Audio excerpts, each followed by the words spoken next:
बच्चों, आज हम अध्याय 2 पढ़ेंगे जिसका नाम है बहुपद। अब बहुपद क्या होते हैं? ऐसे बीजीय व्यंजक जिसमें चर की घात क्या होती है? एक पूर्ण संख्या। चर क्या कहलाते हैं? हमारे एक्स वाई जेड, ये सभी क्या होते हैं? चर यानी वेरिएबल्स। तो एक उदाहरण दे रखा है मैं, ये 3x² प्लस के 2, क्या यह बहुपद है? तो यह बहुपद होगा क्योंकि यहाँ चर क्या है? x। अब हम x की घात देखते हैं, तो x की घात कितना है यहाँ पर? 2, जो कि क्या है? एक पूर्ण संख्या है, इसीलिए यह एक बहुपद होगा। ऐसे ही है 4x प्लस 3, तो यहाँ x की घात क्या है? 1, जो क्या है? एक पूर्ण संख्या, इसीलिए यह बहुपद होगा।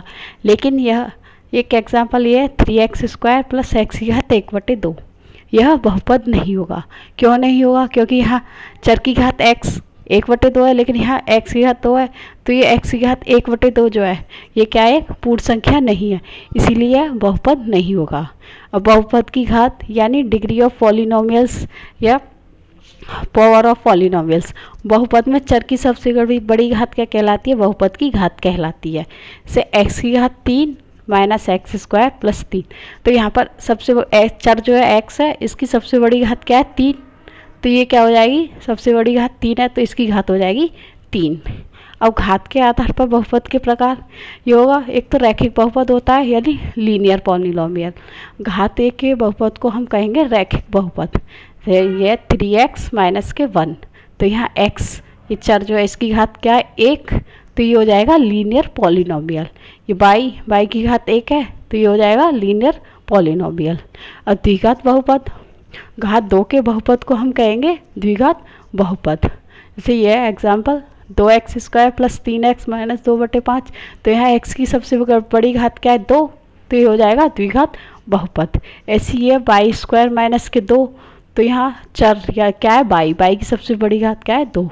अब है त्रिघात बहुपद। त्रिघात बहुपद क्या होता है? 3 घात के बहुपद को क्या कहेंगे हम? 3 घातीय बहुपद। इसका एग्जाम्पल है 2 माइनस x की घात 3, तो यहाँ x की सबसे बड़ी घात क्या है? 3, तो ये 3 घात का बहुपद हो जाएगा। ऐसी x की घात 3 है, ये भी 3 घात का बहुपद होगा। 3x³ minus 2x² plus x minus के 1, तो यहाँ x की सबसे बड़ी घात क्या है? 3, तो ये हो जाएगा 3 घात के बहुपद। और 3 घात के बहुपद का व्यापक रूप होता है ax³ plus bx² plus cx plus dx। तो यहाँ ABCD क्या है? क्या है? ये वास्तविक संख्या यानी रियल नंबर। और a नॉट इक्वल टू होना चाहिए यहाँ 0। यदि a बराबर 0 हो गया तो ये 0 का गुणा जब x या 3 में करेंगे तो 0, तो ये फिर क्या बन जाएगा? द्विघात बहुपद बन जाएगा। अब बहुपद के शून्य क्या होते हैं? जैसे हमें ये बहुपद दे रखा है px बराबर x² माइनस 3x माइनस के 4, और हमें x बराबर माइनस के 1 दे रखा है। जब हम x बराबर माइनस के 1 इस बहुपद में रखेंगे तो ये इसका मान 0 आ गया, तो हम कहेंगे कि x बराबर माइनस के 1 दिए हुए बहुपद का शून्यक है। अब हम x बराबर माइनस के 1 रखते हैं इसमें। जब हम x बराबर यहाँ पर -1 रखेंगे तो ये p-1 हो जाएगा बराबर, यहाँ -1 का स्क्वायर माइनस के 3, x का मान -1 माइनस के 4, -1 का स्क्वायर 1 प्लस के -3 इंटू -1 करेंगे तो ये हो जाएगा प्लस का 3 माइनस का 4, 1 प्लस 3 4, और ये माइनस का 4, 4 माइनस के 4 0। तब p-1 का मान आ रहा है 0, तब हम कहेंगे -1 इस दिए हुए बहुपद का एक शून्यक है। इसका व्यापक रूप क्या होगा? यदि एक वास्तविक संख्या के बहुपद px का शून्य कहलाती है तो p के बराबर 0। अब रैखिक बहुपद का शून्य क्या होता है? एक हमें ये दे रखा है रैखिक बहुपद px बराबर ax प्लस b, तो इस px का शून्यक होगा माइनस के अचर पद बटे x का गुणांक। अचर पद क्या है? b, और x का गुणांक क्या है? a।